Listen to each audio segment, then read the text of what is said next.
E aí, devs, bem-vindo de volta ao canal. Eu sou o Diggs e hoje a gente vai ver em prática, botar a mão na massa em um projeto super legal, super interessante e vamos entender de uma vez por todas o que é programação orientada a objetos usando JavaScript e como ela funciona e como que vai ser a sua aplicação no mundo real. Então, bora botar a mão na massa? Vamos pro vídeo. Nós vamos criar do zero este parquímetro digital totalmente interativo. O usuário insere um valor e a nossa aplicação calcula na hora o tempo de permanência e o troco que o usuário vai receber. É um projeto simples, mas poderoso para solidificar seus conhecimentos. Preparado? Então, abre seu editor de código e bora codar. Então, beleza, bora lá, vamos começar. Eu já deixei aberto aqui 3 arquivos, um index.html, um scripts.js e um styles CSS. Até escrito errado. Para que a gente possa ter toda a estrutura do nosso aplicativo. A gente vai começar programando o index. A gente vai precisar de algumas coisinhas especiais aqui que foram pedidas para nós. Esse também é um teste pedido pela IPAC, tá? Eu vou abrir para vocês aqui. E tá aqui. Criar uma aplicação interativa que simule um parquímetro utilizando programação orientada a objetos, em JavaScript. O usuário informará um valor e a aplicação calculará o tempo de permanência e o troco se houver. Então a gente tem que criar uma aplicação onde o usuário vai digitar um valor e a gente, dependendo desse valor, a aplicação tem que retornar para ele o tempo de permanência e um troco para ele. Né? Então beleza, então a gente já tem isso em mente. Estrutura de projeto. Criar um projeto com os seguintes arquivos: index.html, script.js, que é o código Java, e style CSS, estilos básicos. É opcional, mas vamos fazer. Né? Funcionalidades da aplicação. Receber um valor inserido pelo usuário para calcular o tempo no estacionamento. Definir tempos baseados no valor inserido. Então tá aqui uma tabela. R$1 é 30 minutos, R$1,75 é 60 minutos e R$3 é 120 minutos, tempo máximo permitido. Então, se o usuário colocar mais de 3 minutos, a gente não pode dar. Se ele colocar mais de R$3, a gente não pode dar mais do que 120 minutos para ele. E além desses R$3, vai retornar com o troco. Calcular e exibir o tempo correspondente e o troco, se houver. Exibir uma mensagem de valor insuficiente, caso o valor seja menor que R$1. Então, o usuário não pode digitar um valor menor que R$1. A gente tem que programar o nosso JavaScript para entender isso e não deixar o usuário colocar um valor menor de R$1, certo? Entrega. Cria um repositório público no GitHub com os arquivos HTML, CSS e JavaScript. Compartilhe o link do repositório. Beleza. Então vamos lá. Vamos começar pelo index.html. Abrir uma telinha básica aqui. Vamos colocar PTBR. O título, ele vai aqui na tag title. Vai ser parquímetro online. Eu vou colocar Diggs aqui porque é um projetinho, né? Então beleza. Deixa eu colocar o title aqui de novo, ele desceu. Certo? Vamos lá. Nosso projeto ele vai precisar de algumas coisas.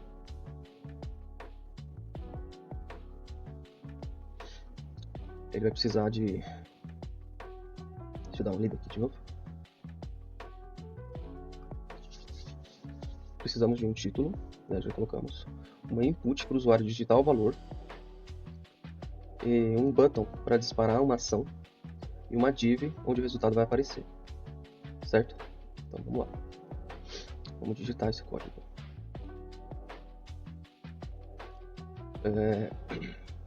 Começar aqui pelo usuário. Vamos já criar essa div. Ela vai ter que ter uma classe de container. Vamos colocar um H1 aqui. Parquímetro digital. Opa. O que está sugerindo aqui? Não quero sugerir nada não. Vou colocar um parágrafo. Insira um valor em reais. Vou colocar aqui um cifrãozinho. Para calcular seu tempo de permanência.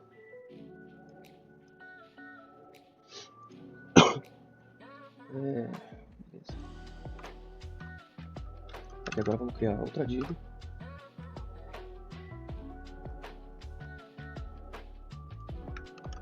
Outra classe. Essas classes são para editar depois no CSS, tá? Essa classe vai ser Tabela de preços. Comprar preços.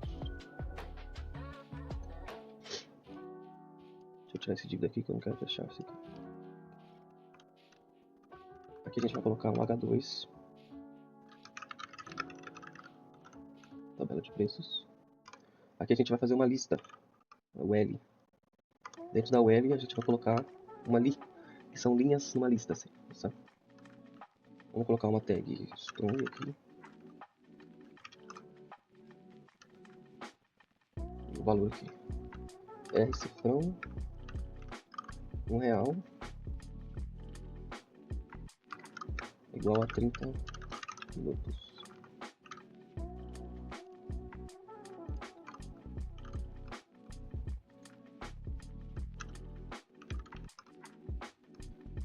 R cifrão. 1,75 é igual a 60 minutos. Vamos colocar minutos.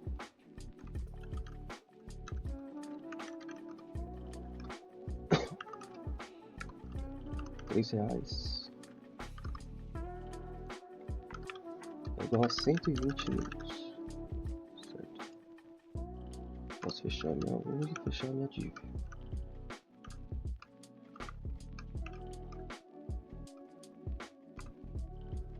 Agora a gente vai fazer os inputs.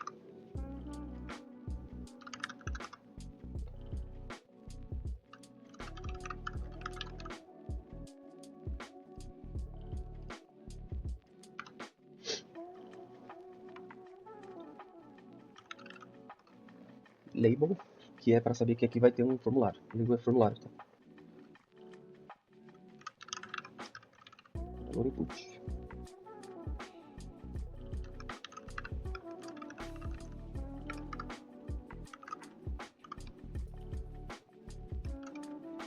Certo. Input, né? Aqui é tipo number. O usuário só vai poder colocar número. Name ele não precisa ter. Ele só precisa de um ID. O ID vai ser valor em C.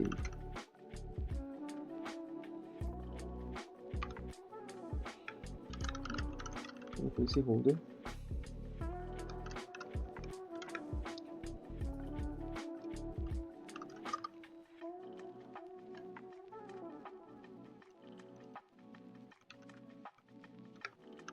Vou colocar um step.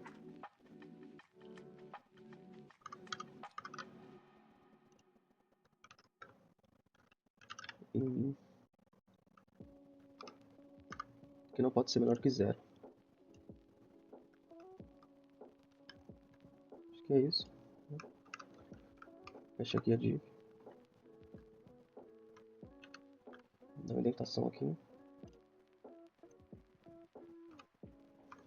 O button, onde o usuário vai clicar.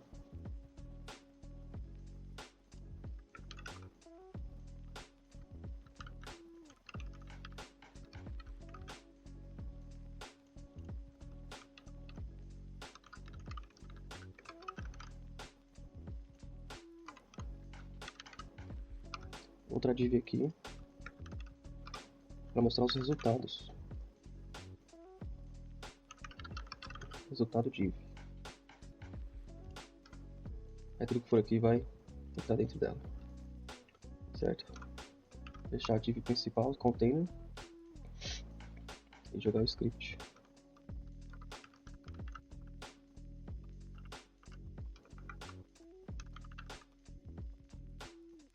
Script JS. Acho que é isso. Shift Alt F é para a gente dar uma auto-indentação no código, tá? Deixar ele arrumadinho. Ctrl S, vamos ver como ficou. Parquimento digital, ensino valores reais, temos de permanência, tabela de preços, tá ok. Eu só não tem um espacinho aqui, eu quero que ela tenha um espacinho aqui. Boa. Valor inserido em reais, exemplo, calcular tempo. Beleza, então para o nosso index é isso. Vamos agora para o Styles CSS. Certo, então terminamos nosso index HTML. Vamos agora para o nosso Styles CSS, que é a estilização do site. Beleza? O Styles está aqui em branco. Vamos começar. O Style é um pouco mais moradinho, mas vale a pena. né? Eu sempre gosto de começar fazendo body, fonte family, ou uma fonte Arial mesmo.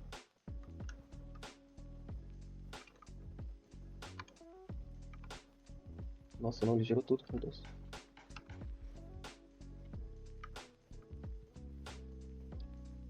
Background color.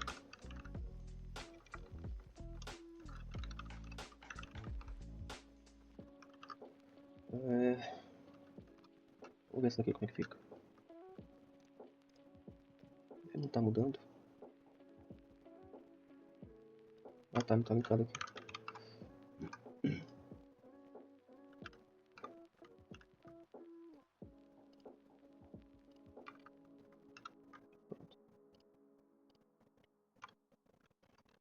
Vou colocar um display flex, né? Justify content. Align items. Hit. Margem. 0.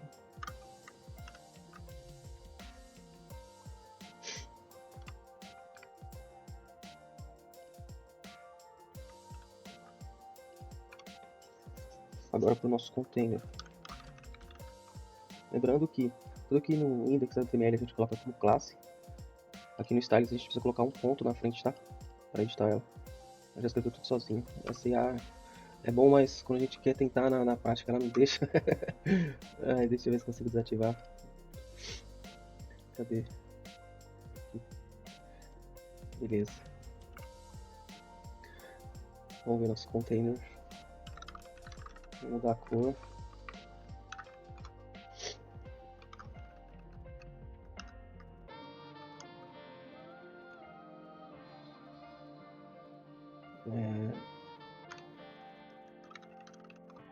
Padding, vamos colocar 30 pixels. Border radius, vamos colocar 10 pixels. Para ficar arredondado. Box shadow 0, 4 pixels, 12 pixels. RGBA.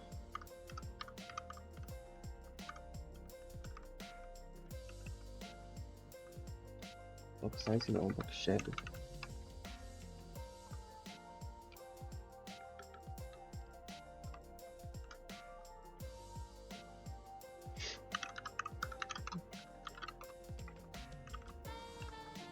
Text align, deixar o texto no centro. Largura 100%.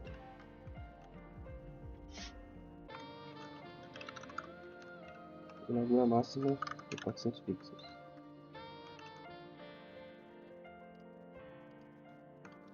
Beleza, é isso. Vou mexer no nosso H1.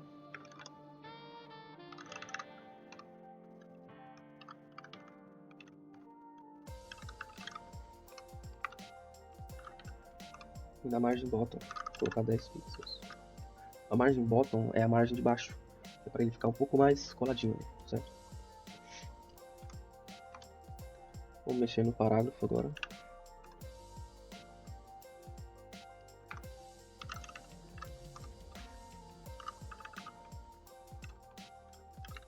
Cor.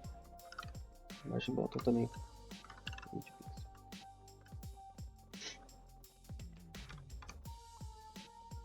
Agora vamos mexer na nossa lista aqui, ó. A classe dela é tabela precos.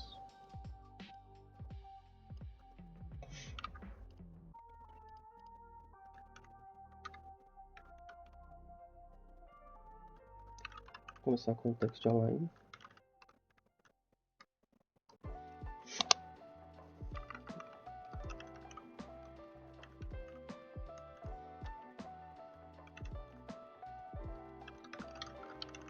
Margem bottom.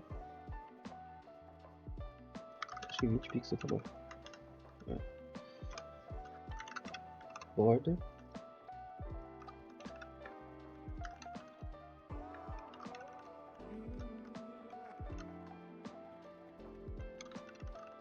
pad.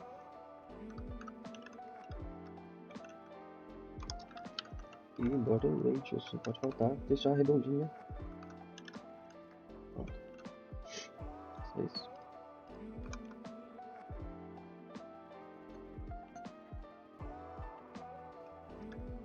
Agora o nosso H2 da tabela.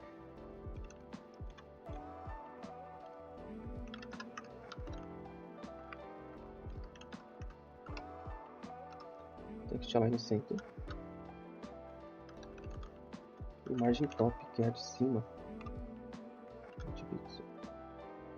Na verdade, vou botar 0. Aí.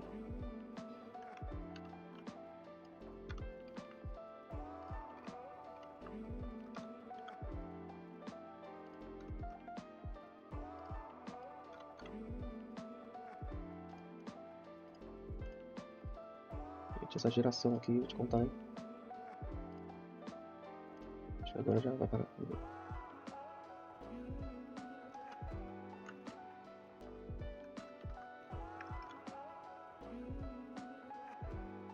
Tá desligado, acho que vai melhorar agora.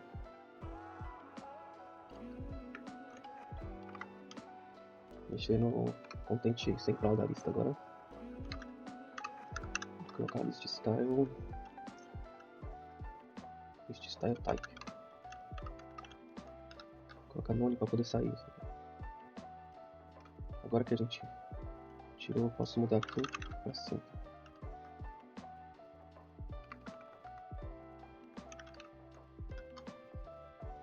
A gente vai ter que mexer isso aqui depois. Vamos terminar aqui, daí a gente faz.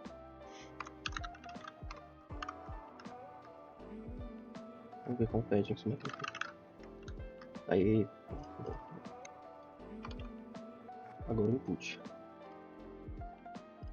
Input group.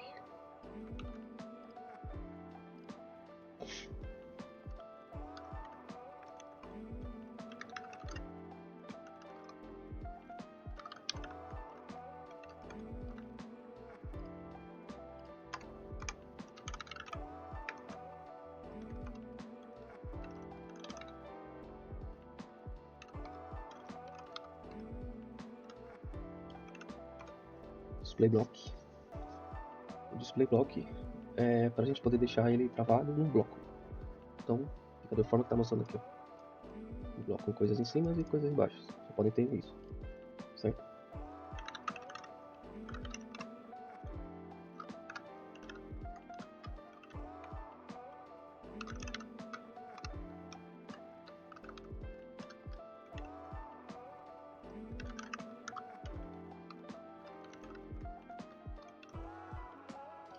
Essa foi a nossa label, agora input.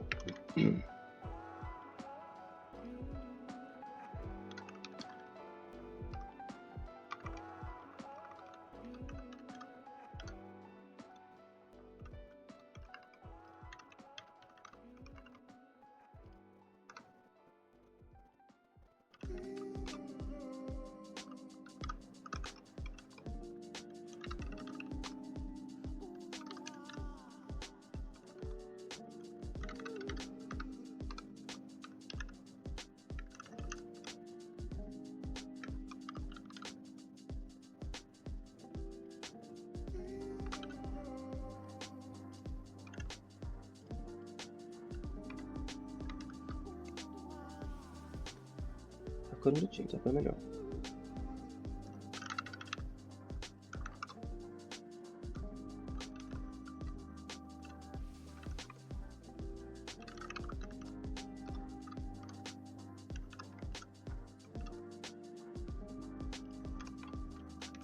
Nosso button, né? Não pode faltar.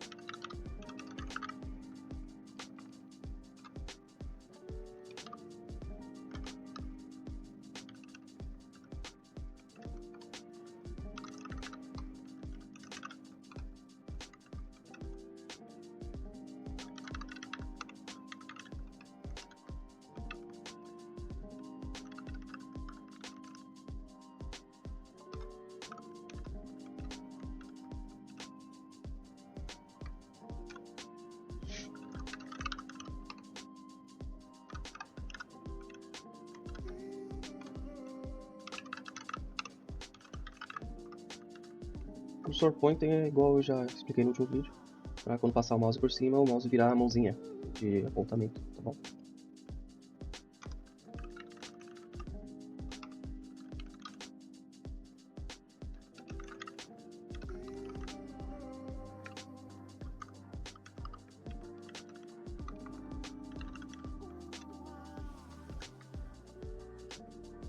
Colocamos uma transição aqui na tag de button mesmo, certo?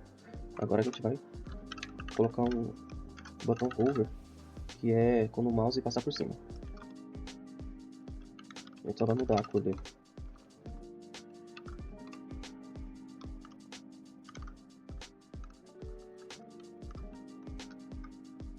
Tá vendo? Ele fica mais escuro. Só do mouse passar por cima ele já aciona esse button hover aqui.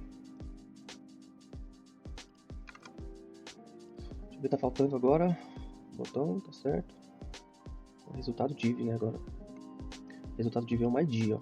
Então, na forma que a gente vai colocar ela no CSS é diferente, tá? Não é um ponto, é um sinal de jogo da velha, né, de tag, hashtag. Beleza? Então, vai ser hashtag resultado div. Porque daí o CSS entende que a gente está mexendo no ID, não numa classe, certo?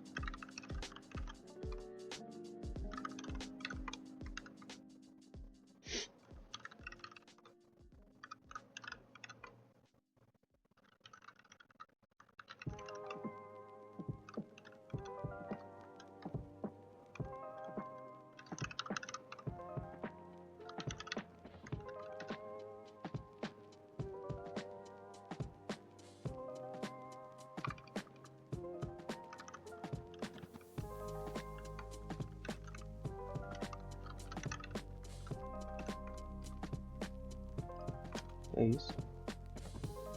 A gente só vai ver como é que ficou quando a gente implementar o JavaScript e ele der o resultado para nós, né?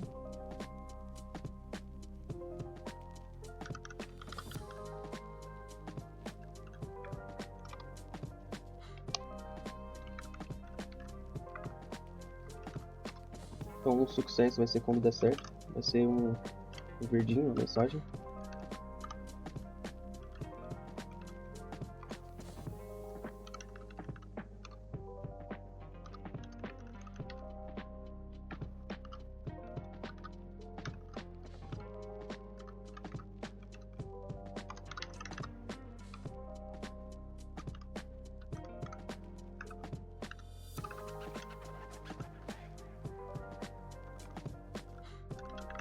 Quando der um erro, né, o usuário colocar um valor menor, a gente vai colocar também uma mensagem diferenciada.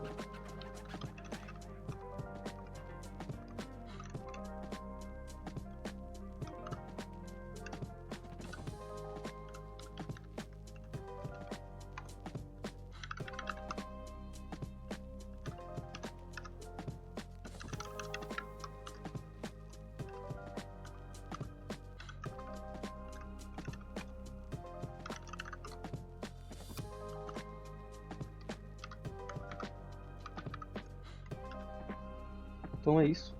Nosso CSS está pronto. O site já está todo editado, tudo bonitinho, já deu outra cara, né? Totalmente diferente. O CSS é muito importante. Ele verifica o quanto você é profissional, o quanto o seu site é profissional e o carinho que você tem, né? Então, muito mais coisa a fazer com CSS, mas vamos deixar para uns vídeos futuros explicando melhor sobre CSS, certo? Então agora vamos pro JavaScript. Beleza? Finalizamos nosso HTML, finalizamos nosso CSS. Então agora vamos pro coração da aplicação, que é o JavaScript, onde vai fazer tudo funcionar. Beleza? Vamos lá? Scripts, JS, tá em branco. Aqui que a gente vai fazer a programação orientada a objetos. Os objetos com classe, tudo. Vocês vão ver que legal. Beleza? Então vamos lá. Vamos criar a classe parquímetro. Ela representa o nosso objeto do negócio, certo? Ela vai encapsular todas as regras de preço e a lógica de cálculo.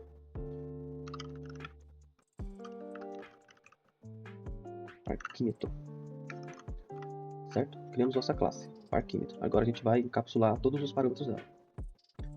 Toda classe tem que ter um constructor. O constructor ele é uma função, só que é a função geral da classe, certo? Por isso que ele tem parênteses e colchete também, certo?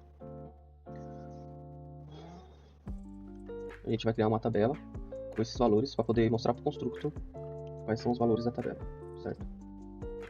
Para facilitar a lógica também de programação, né?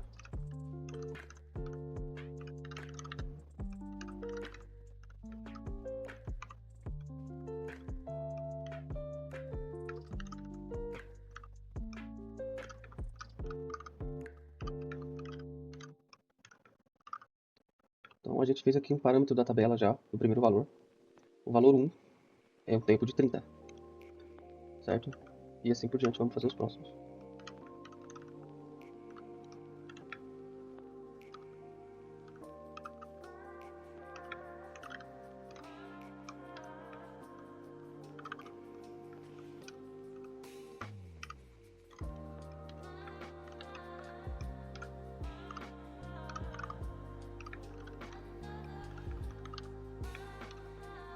Beleza?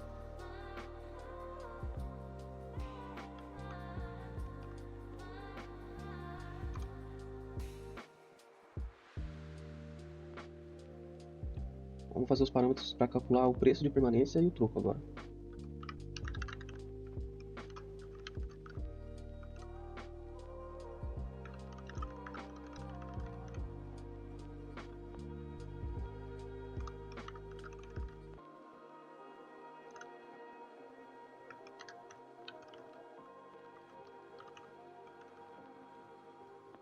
Esse parâmetro number, valor inserido, é o valor que o usuário vai informar, certo? O returns object é um objeto contendo o tempo, o troco e uma mensagem, beleza? Agora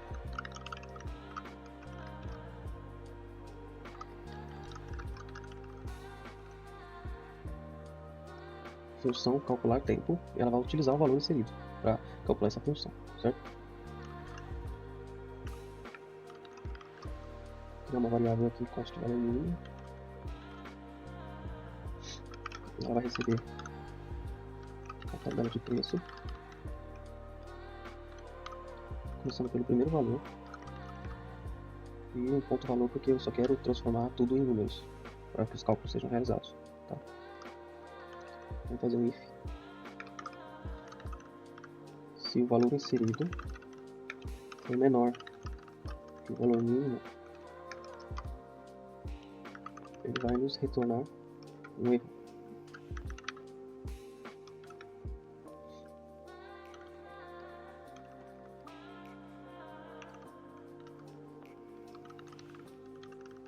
Valor insuficiente.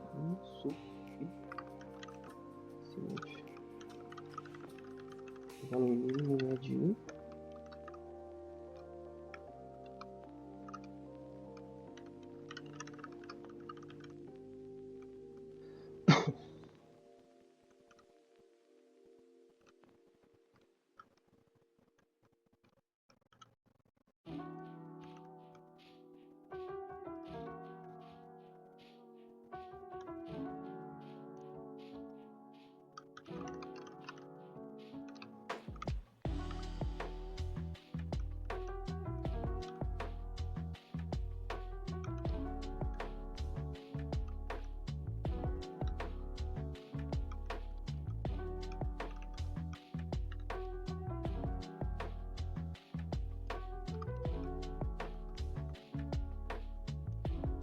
Acho que é isso.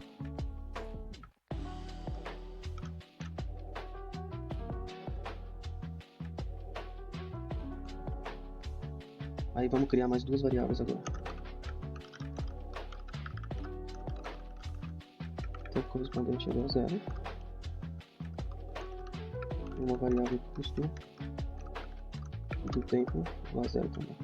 A gente zerar elas. E a lógica da programação ser feita novamente.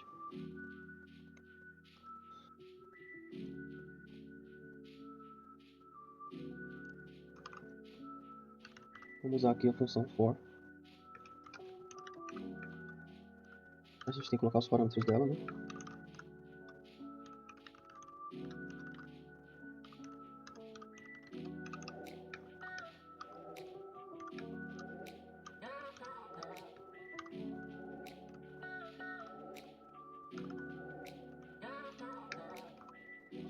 Então, para i vai receber tabela, preços, o seu comprimento da tabela. Então, ela vai receber os três valores que a gente colocou aqui, certo? Menos 1 significa que, se for menor que a primeira, ela vai subtrair. Se for maior ou igual a 0, que já for maior que a primeira, não entrar no escopo de R$1, ela vai subtrair, certo?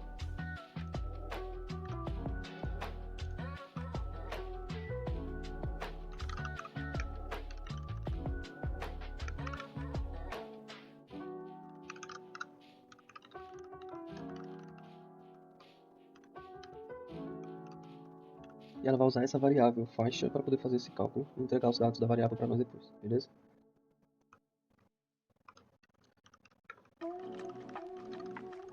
Se o valor inserido for maior ou igual a faixa,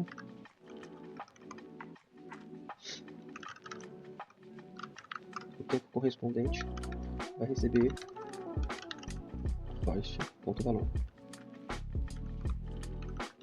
Vou dar um break, que é para poder interromper.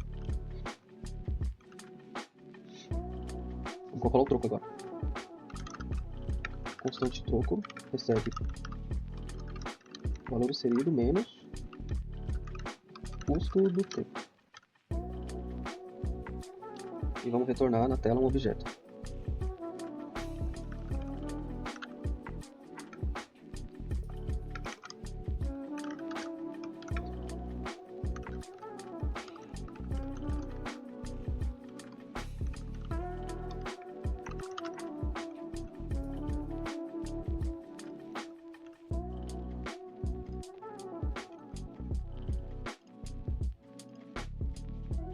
Vamos fazer a lógica de interação agora na interface, que é para integrar o JavaScript e o HTML. Essa linha de código que eu vou colocar aqui, ela vai aguardar o documento HTML ser completamente carregado para executar o script, para que tudo funcione com ordem, né? Então vamos lá. Document add listener.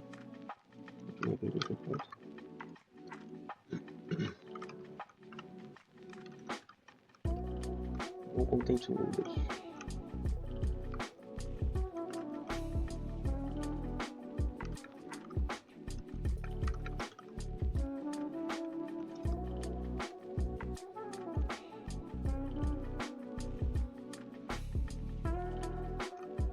Vou criar uma instância da nossa classe parquímetro agora.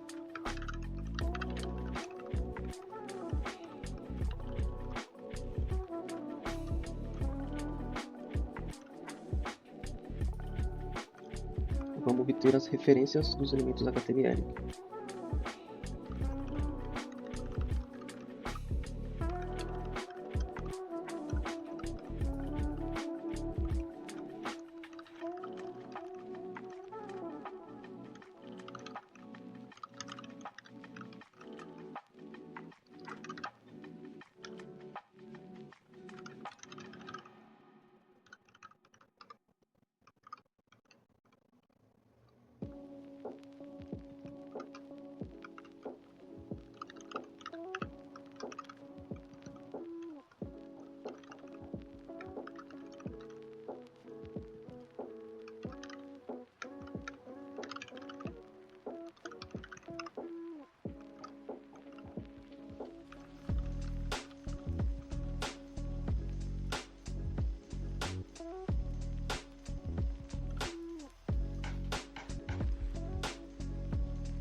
O que está mostrando que está errado aqui? Um espacinho só, né? É assim. Vamos adicionar agora um 20 de erro. Um evento, né, no botão. A função ela vai ser executada toda vez que o usuário clicar no botão, certo?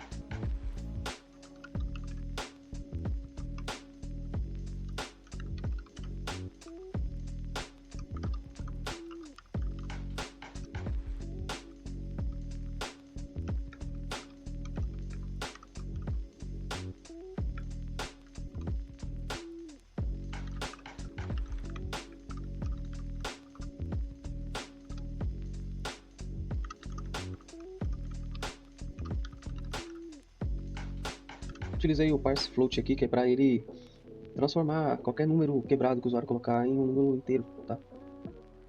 Para não dar erro.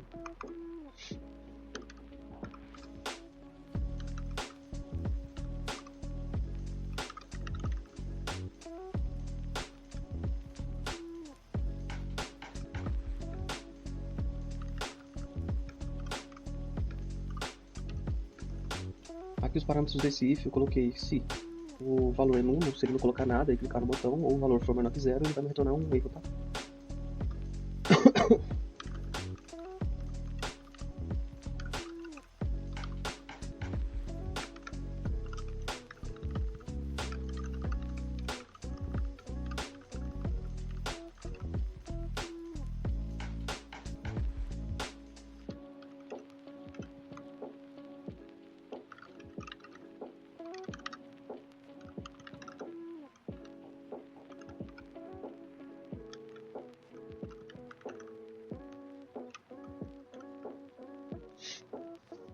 E isso aqui que eu coloquei vai adicionar o estilo CSS da classe erro na mensagem que for aparecer aqui, beleza?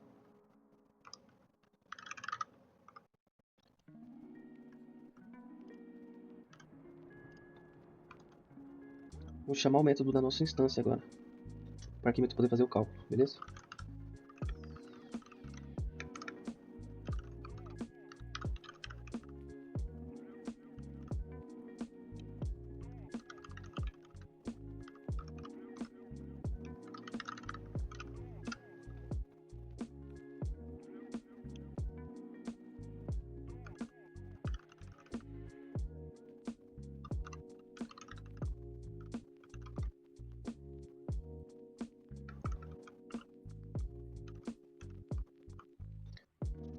Agora vamos exibir os resultados na tela.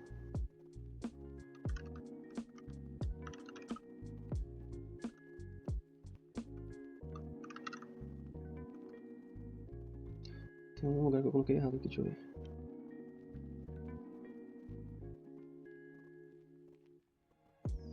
Coloquei resultado.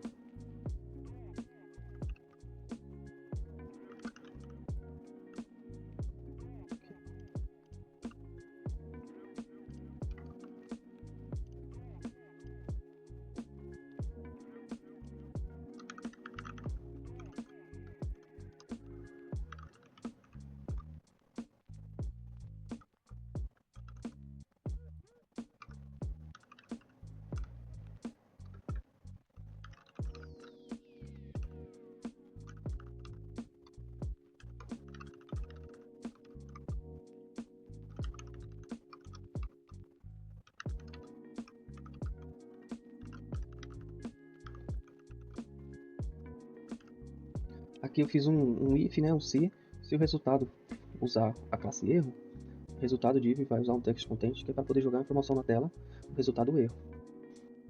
Aí aqui a gente está adicionando a classe erro na nossa variável resultado do div, né, para ele poder apresentar tudo certinho ali com a formatação que a gente usou no CSS, beleza?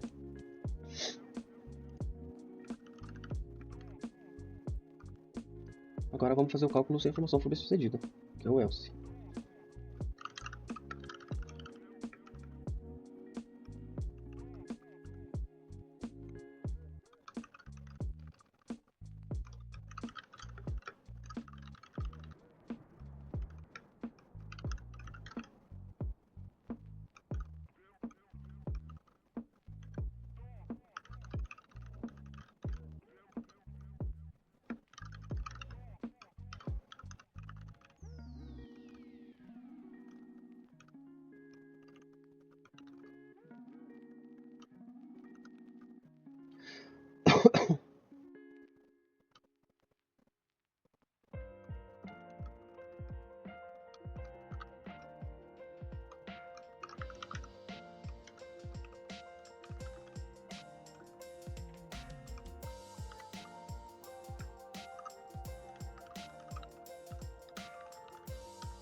Certo, essa é a mensagem que vai aparecer para nós.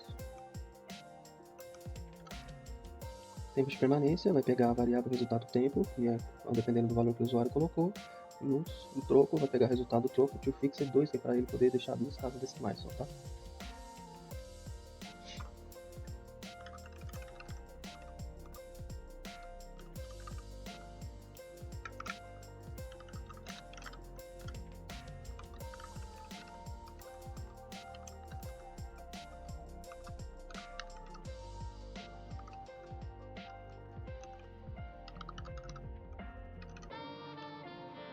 Aí aqui eu coloquei para ele poder jogar a mensagem na tela e adicionar a lista de classe success, que é a mensagem verdinha que a gente colocou no nosso style CSS. Eu acho que é isso.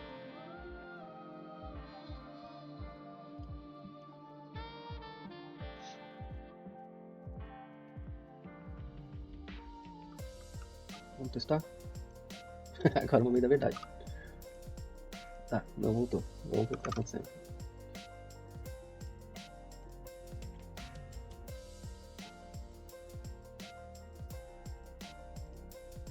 Entendi. Eu tô usando scripts. E aqui tá script. Beleza. Tá, não funcionou.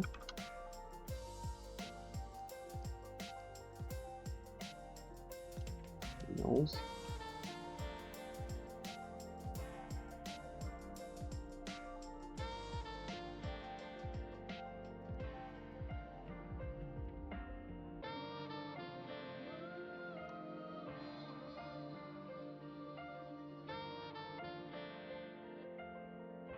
Vamos ver por que esse parâmetro não está reconhecendo.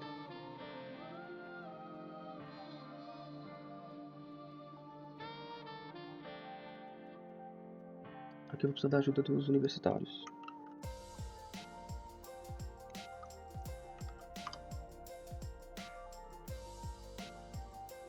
Quem souber nos comentários aí por que está acontecendo esse erro aqui, digita aí pra nós. Enquanto eu vejo o que a gente pode fazer pra ajudar isso daqui. Bom, voltei, tive que dar um corte no vídeo pra eu poder tentar encontrar o erro aqui, demorou um pouquinho, mas eu consegui. Eu descobri que os parâmetros que eu estava usando aqui no JavaScript com o arroba é para uso de um arquivo JSON externo. Eu deveria ter colocado ele como uma forma de escrita ali, ou eu poderia excluir ele que ia funcionar do mesmo jeito. Eu preferi excluir porque ele não ia fazer parte original do nosso código mesmo, não ia fazer muita diferença, então aqui na linha 10 e 11 eu excluí, tá? Então é só excluir e o nosso código JavaScript vai ficar dessa forma aqui. Então aqui é nosso objeto parquímetro, né? O construtor dele, a tabelinha de preços, todos os preços e tempo que ele vai percorrer para poder determinar qual que ele vai voltar para o usuário. Uma função calcular tempo, ela vai usar o valor inserido, que é aqui nesse input. O valor mínimo dela, ele vai usar o primeiro valor da tabela. E se o valor inserido for menor que o valor mínimo, ele vai retornar um erro, valor insuficiente, certo? Aí a gente vai atribuir o valor 0 no tempo correspondente e o valor 0 no custo do tempo, para ela poder retornar o seu valor original. Aqui é uma função para, né? A gente vai declarar a variável i vai receber a tabela de preço, comprimento, menos 1. Significa que ele vai receber o primeiro e o segundo valor só, certo? Se for maior ou igual a 0, o i subtrai dele mesmo. Uma variável faixa, ela vai receber a tabela de preço com a variável i, que a gente determinou aqui, para fazer o cálculo. Se o valor inserido for maior ou igual à faixa de valor, essa variável tempo correspondente recebe faixa.tempo, que é para receber o tempo da tabela. E break para parar o cálculo. Aqui a gente declarou uma variável de troco, ela vai receber o valor inserido e vai subtrair o custo do tempo, certo? Aí vai nos retornar tempo, vai ser igual a tempo correspondente, troco vai ser igual a troco. Então ele vai estar mexendo nessas linhas aqui da tabelinha de preço, tá bom? Aí aqui é para poder fazer funcionar no HTML, certo? Então, document, event listener, do content loader. Isso aqui ele vai calcular, vai carregar o script somente após que todo o conteúdo do HTML for calculado. Para poder fazer o HTML carregar primeiro, porque o que precisa carregar primeiro é o que você vai ver, certo? Aí, segundo plano, ele carrega o script, beleza? Então, declarei uma variável meu parquímetro, vai receber novo parquímetro. Vai receber essa variável meu parquímetro, está recebendo um objeto novo aqui de parquímetro, certo? Declarei mais 3 variáveis aqui, valor input. Ela vai receber o documento by ID, que é quando o usuário coloca alguma coisa no site. Então ela vai receber o valor input que o usuário digitar aqui. A calcular button, ela vai receber o calcular button, que é quando eu clicar no botão. E o resultado é quando aparecer o resultado, o cálculo for feito, ele vai receber o resultado aqui nessa variável resultado div, certo? Aí aqui a gente vai estar fazendo as funções do calcular button. Calcular button add event listener, que é quando o evento acontecer, que é quando clicar, né, o clique. Quando acontecer o clique, ele vai pegar a variável valor, vai jogar um parse float nela, que é para ele deixar ele em casas decimais, e vai receber o valor input e o valor do valor input. Porque eu não quero como se fosse um texto, eu quero o valor porque eu quero que seja números, certo? Se o valor for nulo, né, for zero, nada, o valor menor igual ou menor a zero, resultado da div teste content, que é para ele poder jogar um contexto de texto na nossa tela. Por favor, ensine um valor numérico válido. Então aqui é o cálculo para caso o usuário não coloque um valor ou coloque um valor menor do que 1, certo? E ela vai estar atribuindo aqui a nossa classe erro, que foi o que a gente fez aqui no nosso CSS, para poder determinar uma mensagem vermelha de erro, vai estar recebendo essa classe, certo? Aqui é a constante variável resultado, ela vai receber o meu parquímetro, que é a variável principal, né, da nossa função aqui, e com a função calcular tempo. A função calcular tempo é essa função aqui que a gente determinou, certo? Resultado da div.className é nulo, porque por enquanto ele não vai jogar nada na tela, a gente está zerando ela, para poder deixar ela aberta se ela vai dar certo ou se vai dar errado, para ela receber a classe do erro ou do acerto. E se o resultado for igual ao erro, o resultado da div vai receber o resultado do erro. O resultado do erro é isso daqui. O resultado do erro é isso aqui. Esse é o resultado do erro. Senão, a mensagem vai, se ela receber a classe de sucesso, se ela não receber a classe erro, ela vai receber essa variável mensagem aqui. Vai explicar para nós tempo de permanência, resultados, minutos, o troco. Ela vai jogar um inner HTML na mensagem, para poder jogar ela na tela. E vai adicionar a lista de classes success, que é para poder deixar a mensagem verde, igual a gente fez aqui no nosso CSS, beleza? Então é isso, está explicado aqui mais ou menos. Fazendo a prática para vocês verem. Colocar 3 reais. Tempo de permanência 120 minutos. E o troco é 3. Minha câmera está na frente aqui. Tempo de permanência 120 minutos, troco 3. Se eu colocar 4, 4 não tem. Então ele vai jogar o máximo de tempo possível da tabela, que são 120 minutos. E vai tornar um troco. Beleza? Então é isso, galera. Espero que vocês tenham gostado. Deixem um like, se inscrevam no canal para ajudar, compartilhem com os amigos. E até o próximo vídeo. Fui!